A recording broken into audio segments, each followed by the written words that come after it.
And I call the Deputy Leader of the Opposition. Thank you, Mr Speaker. Prince Philip had a deep connection with Australia, which began at the age of 18 in 1940, when, as a midshipman aboard HMS Ramillies, he helped escort Australian troops across the Indian Ocean to Egypt. And in many ways, this first engagement with Australia came to characterise Prince Philip's life, because as a decorated naval officer and as consort to the British monarch, Prince Philip's was a life of astonishing service.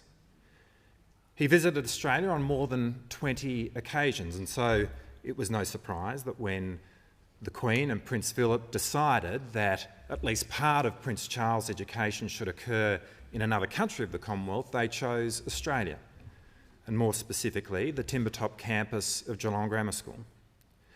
The outdoor education of Timbertop was inspired by the educational philosophies of Kurt Hahn, a Jewish refugee from Nazi Germany who in 1934 founded the Gordonston School in Scotland, which was, of course, Prince Philip's own alma mater.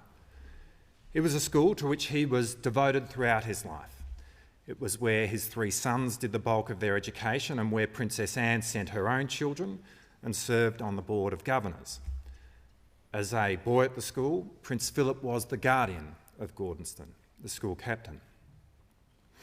When you look at the philosophies of Kurt Hahn, they speak to the essence of Prince Philip. Hahn believed that an education should give a child the experience of self-discovery, that it should enable a child the opportunity to meet, triumph and defeat. And right there you've got the Duke of Edinburgh Awards, which Prince Philip established with Kurt Hahn in 1956 to provide young people with the opportunity to have new experiences through physical and community challenges. And since then, millions of people around the world, 90 countries, have gained the benefit of participation in the Duke of Edinburgh Award program. Hahn also believed that an education should give a child the opportunity of self-effacement in the face of a greater cause. In other words, instill a spirit of service towards others. And instilling that spirit remains part of the educational tenets of Gordonston to this day. Well, Prince Philip served in the name of science. He served in the name of the environment. He served thousands of organisations throughout his life, and through them millions of people around the Commonwealth and in Great Britain. But most especially, he served his wife and his sovereign Queen Elizabeth as the longest-serving consort to a reigning British monarch over an astonishing period of 69 years. Think about it. Here is a man who is larger than life, charismatic, who by instinct probably would have imagined himself to be the one out front, but who willingly made a decision to be the one behind and to make his life about providing support to another.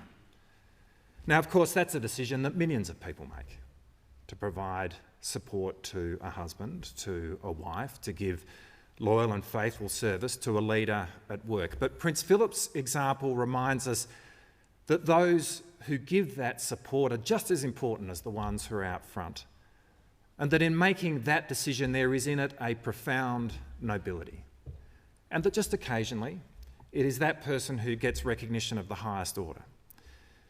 After his visit in 1971, the people of the dramatically beautiful volcanic island of Tanna in southern Vanuatu came to literally worship Prince Philip as a living god.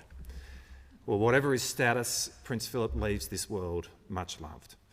And as the reaction to his passing around Australia has shown, his life is acknowledged here today by a deeply grateful nation.